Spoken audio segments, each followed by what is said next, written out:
Hello team, welcome back. And in the previous lecture, I have posted an assignment on the bind mount. And in this lecture, we are going to resolve that particular assignment, right? So assignment was we need to start the nginx with the bind mount location. And we need to verify that if we are changing the index.html file or we are creating the new files at the mounted location, that the same thing is being reflected inside the running container or not, right? So let's start with. So first we will start an nginx with the mounted location, right? Then we will see how we can change the files on the mounted location and we will verify that the same file is being changing on the running container or not, right? So let's go to the terminal. So we are on the terminal. First here we will verify is there any container running or not, right? So we will execute docker ps -a. Then we can see an nginx container is running since last 28 minutes and nginx container is exited state 29 minutes ago. What I will do, I will stop the container, right? If you want, then you can remove the containers as well. So docker container rm, provide the id which is 456 and 11a. Execute a command docker ps-a, then you can say nothing is being present on my docker space, right?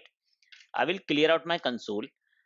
Now what we will do, first, we will identify the IP of my machine because I'm running the Docker on a cloud machine. So I cannot access the container on the local host, right? So I'll put ifconfig, right? And over here, we are getting the IP is 134.209.5.248. This is the IP of my machine. I will save this IP at some location, right? Now, what I will do, I will start the nginx container. For this, we will execute a command docker container run -d -name nginx test -p, expose the port 80, then image name which is nginx, right? So we can see a container is being started. If I will execute a command docker ps, then you can see a container is started 7 seconds ago, right? Now what I need to do, if you will go to this particular ip, right, copy this ip, go to the browser, paste this ip, put :80, put slash and type index.html, hit enter. Then you can see it is landing you on a particular page, welcome to nginx, right? So this is the default nginx page. If the nginx is running, then you will land on this particular web page, right? If you will stop the container like docker container stop and the container name which is nginx test, and I will refresh my browser, refresh your browser, then you can see this page is not accessible, right? If I will again start my container docker container start nginx test and refresh my web page, then you can see page is again accessible. It means this page is accessible once the container is running, and page is not accessible, the container is not running. It means this file, the index.html file, is present inside the running container. So we need to find out the location of this index.html file, right? So we will go to the terminal, clear out the console, and we will go to the running container. So docker exec -it, define the container name bash. So we have inserted inside the running container. Over here, we will go to the directory user, share, nginx, html, right? So this is the location user share nginx html inside your running container where all these files are present. The index.html file and 15x.html file. If we will access this particular file 15x.html, paste it over here, then you can see this file have some error content and error occurred and all, right? If you want, you can verify the content of these files as well on your terminal. See, this is the content of this particular file 15x.html and cat index.html. This is the content of index.html file, right? Clear out your console, exit out your container, exit, then put docker ps and container is running. Now stop your container, docker stop nginx, right? Now we will remove the container, docker container rm nginx test. So we have stopped the container and we have removed the container. Now what we need to do, we need to start the nginx container with the mounted location with bind mounts. So first I will create a directory mkdir test nginx. Now I will go to this particular directory test nginx, right?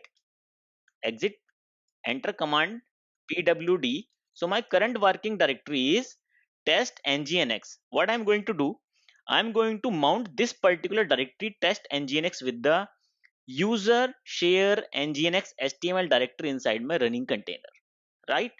For this we need to start a command docker container run hyphen d hyphen hyphen name, provide the container name nginx hyphen bind.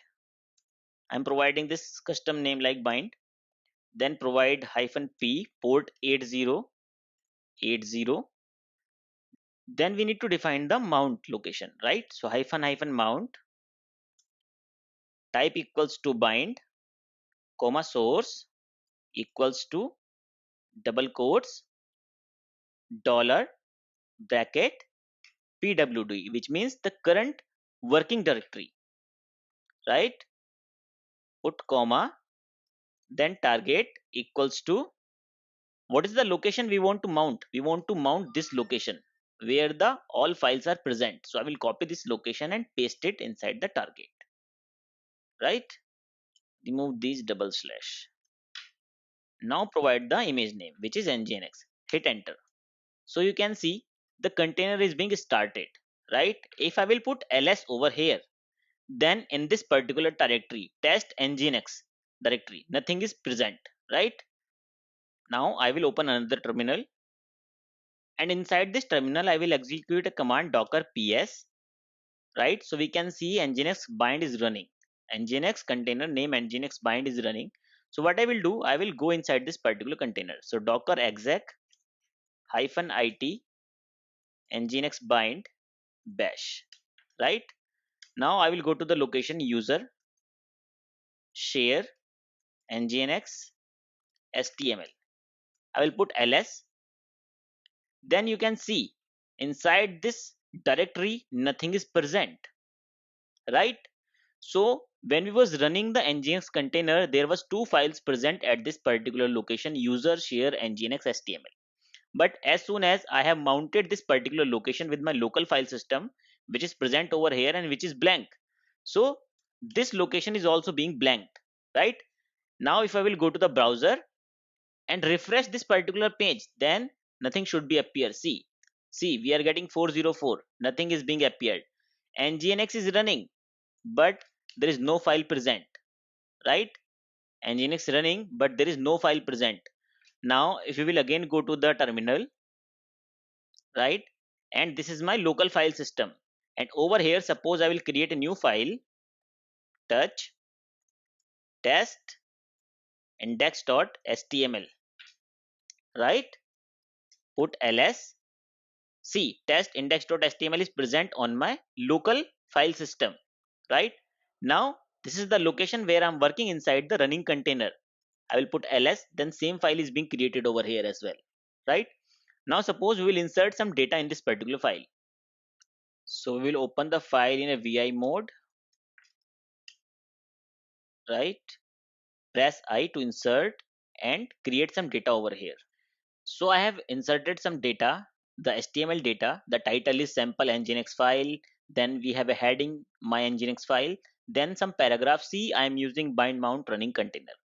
I will put escape colon wq to save this particular file, right?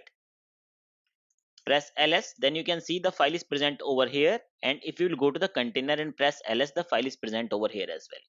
Now we will go to the browser, and in the side the browser I will put slash and type my file name, which is test index.html. Hit enter. Then you can see we are able to access that particular file inside the running container, right? So this is the benefit of the bind mounts. With the help of the bind mounts, you can change anything inside the running container. You can change your development code inside the running container, right? And you can always start or execute your container with the updated data or updated code, right? So this is the answer of the assignment which we have posted in the last lecture. If you have any question, any doubt regarding the data management, bind mounts, volumes, then you can put your question inside the question and answer forum. So thank you, Dim. Thanks for your time. After this particular lecture, I'm going to close this particular section. In the coming section, we will learn about the Docker Compose. So thank you, Dim. Thanks for your time.